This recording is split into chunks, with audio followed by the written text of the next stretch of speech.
Thanks to the support as a channel member, Kenny Gray.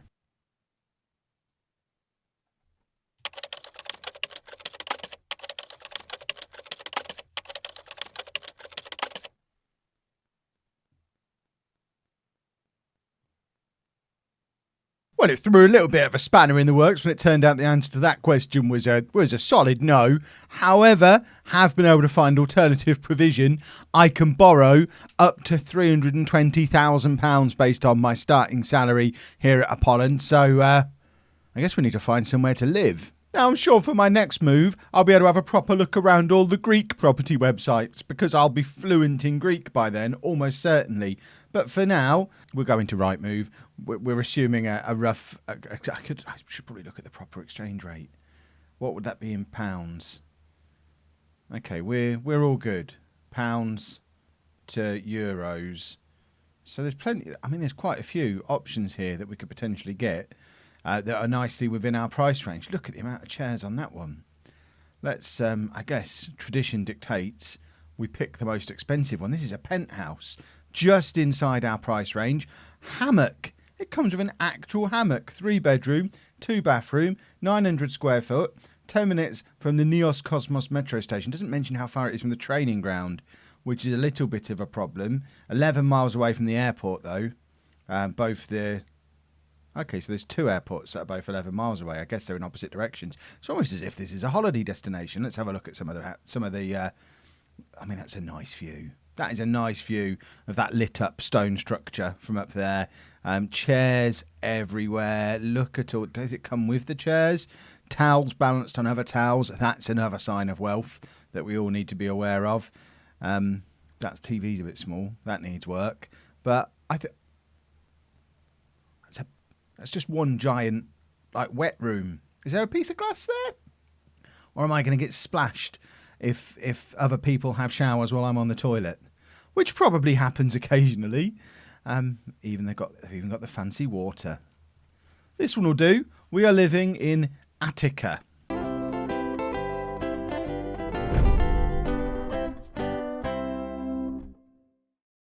Hello and welcome to part 3 of the Greek Odyssey. I'm Kevin. Coming up on today's episode, we have 2 games for you in the league. One against Doxodramas and one against Apollon Pontou, who they're both teams I would expect to be able to beat, mainly because we've started the season unbeaten. It's gone just about as well on the pitch as it's gone poorly off the pitch. We're undefeated. We're scoring lots of goals. We're doing really rather well. We barely even concede goals. It's lovely stuff on the pitch. Off the pitch, though, I mean, this is Mrs Wearmouth's territory, and it's, quite frankly, it's not going very well. We're losing money hand over fist. I understand this is a bit of a feature of Greek football, but it is a little bit of a problem, and we do need to get promoted quickly and hope that comes with money. I don't even know if getting promoted is going to make much of a financial difference to us, but I've got to hope that it will be. I've also got to hope that Mrs Wearmouth starts to understand football, because on the Club Vision page, she's looking for me to challenge for the Super League 2 this season. That's the Super League 2 that we're currently top of, undefeated. She's disappointed. Do you want to know why she's disappointed? Mrs Wearmouth's disappointed because we're supposed to be challenging for the Super League 2, and we're disappointed that the team is currently only on course to win promotion. I mean, we're top of the league. We're top of the league. How much better could I possibly be doing? We're top of the league with a game in hand. We've conceded 2 goals all season. I give up. Doxodramas are bottom of the league. Pontou, who were playing in the second game, are just above them. So, although Pontou did start with a 6-point deduction, so they would have actually been a little bit higher up without the deduction. But these should be 2 teams that we're quite capable of beating. So let's get out there and test that theory. We're going with Wanderson in goal, a back four, Chouchou, Zizopoulos, Larea and Kyriakidis. Halilaj is at the base of the midfield, Fat John and Blazic ahead of him. Iritia and Thomas supporting Gianit Sanis. The problem is he's the top scorer, so I can't just drop him for having a name that I can't say.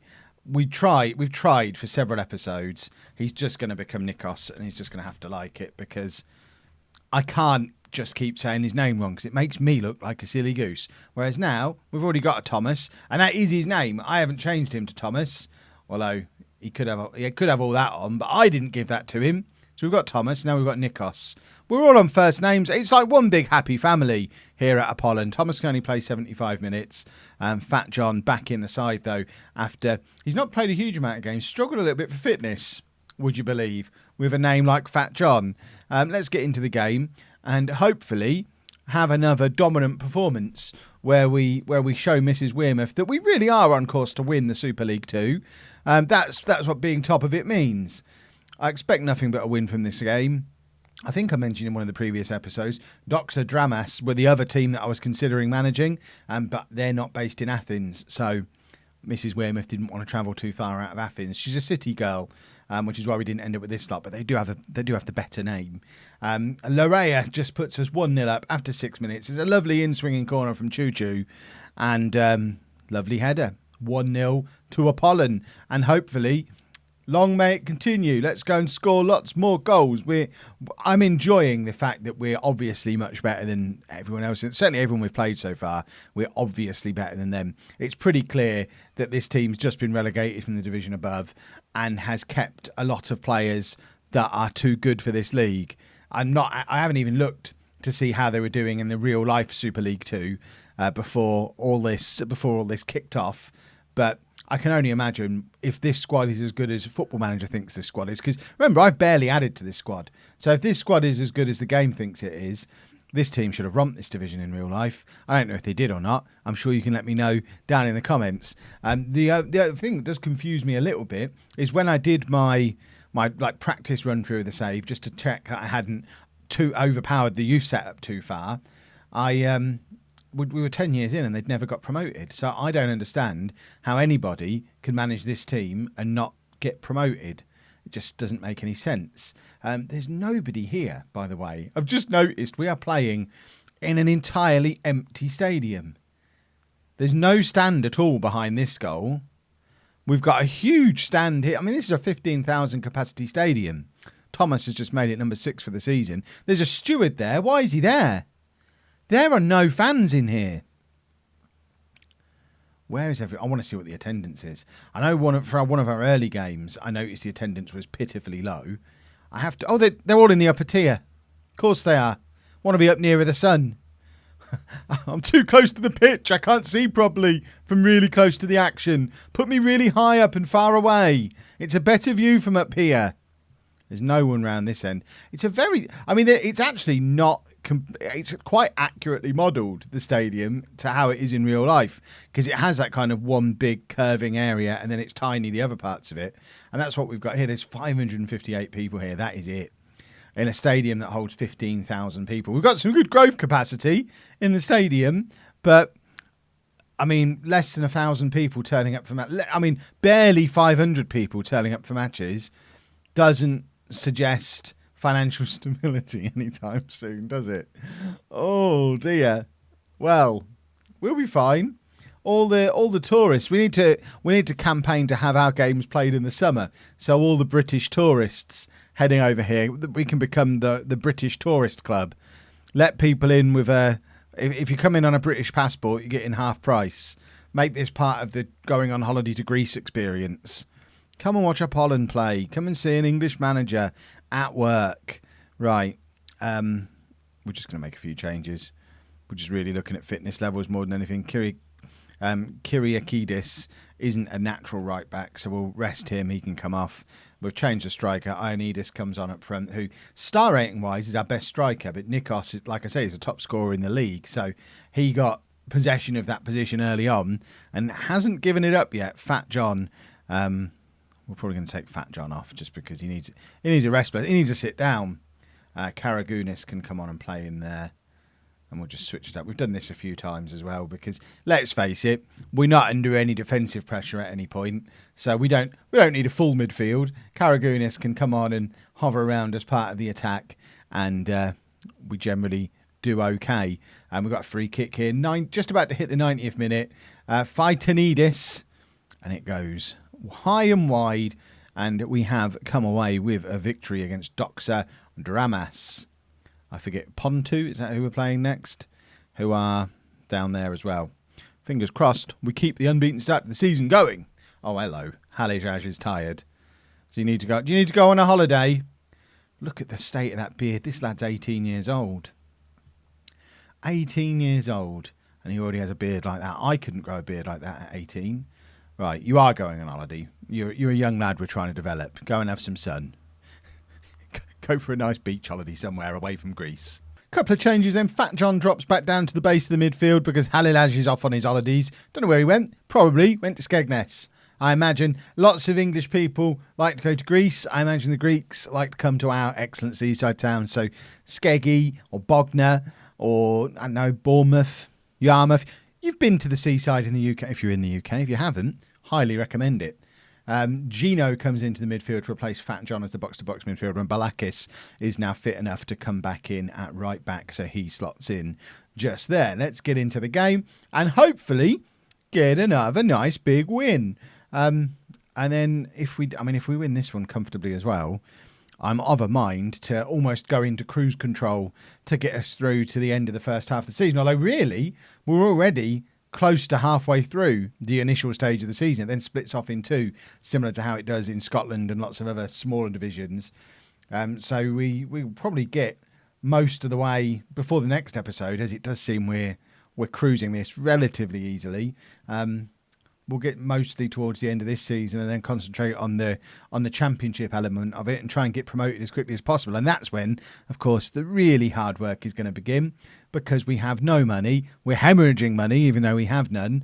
And then making the step up into the top tier here in Greece is probably going to cause a problem. Thomas isn't a problem. He's the opposite of a problem. He's a goal machine. That's his 7th goal of the season. Now, 7 goals from 8 games coming in off that right wing. He is a deadly inside forward on that right-hand side. No fans here against it. I don't think it's just an Apollon thing. It could be because they're Apollon too. But I think it's just a Greek Super League 2 thing. I might have a little nose around to see what kind of attendances they get in the Super League 1, just to see if attendances are likely to increase, or if we really are going to have to focus on developing youngsters as much as possible and selling them on as our only way to finance the club. Blasic with his 6th goal of the year from central midfield. That shows how well we're playing and how many goals we're scoring as a team, that our central midfielder now hammering his 6th goal of the season home. I mean, look at that run he's on there. He's the most advanced player as that move comes to a conclusion, which is, it's just good. He's not even the box-to-box midfielder. I think he's on a Mezzala instruction, but it was an awesome piece of midfield play. Fat John now plays it back to Balakis, who plays it forward, looking for Nikos, I think. Or is that Thomas? No, Thomas is out here. Thomas is blonde, I think. That's an easy... He's very blonde. You can pick him out from anywhere. There he is. Blonde Thomas. He's got Balakis on the overlap, who cuts it back beautifully for Blasic. Everyone, including me, is expecting the cross, but it's cut back to Blasic. And that's 3-0. Less than 12 minutes on the clock. You can take the foot off the pedal again now, lads. That'll do for now. Another 3-0. We don't need to get silly about it. The episode will be 4 hours long if we score 15 goals. Let's just settle for 3-0. We've already got a plus 18 goal difference. The next best one in the division is a plus 6. These guys down at the bottom with their minus 11s. We're a good football team.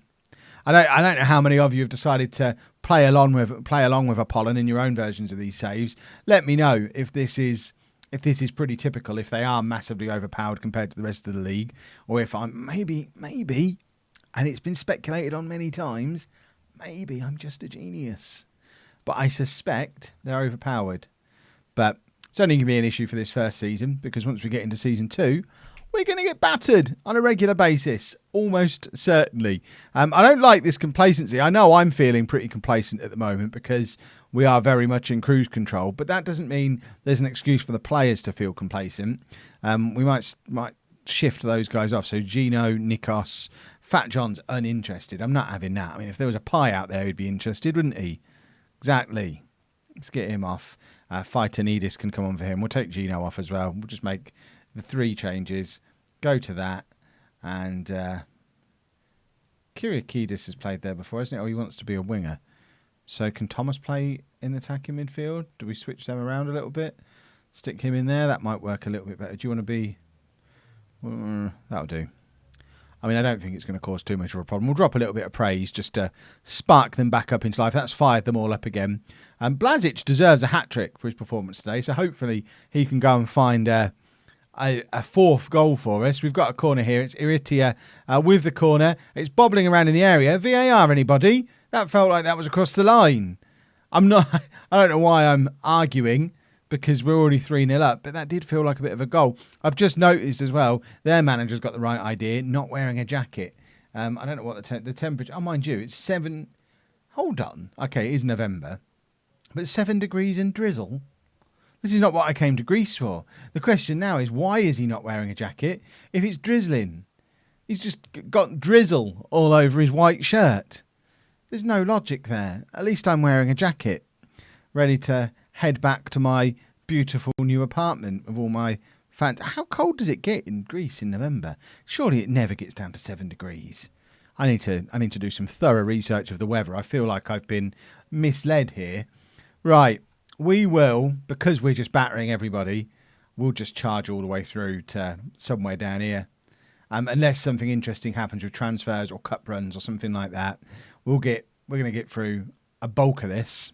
Maybe not all the way today, because that's a lot of games. Maybe about halfway, get to sort of Christmas time, rather than coming back every 4 or 5 games. Let's get some games under our belt and see how we get on in these cups. If you've enjoyed that, please make sure you leave a nice big thumbs up on there for me. Subscribe to the channel for daily Football Manager videos. And thank you very much for watching.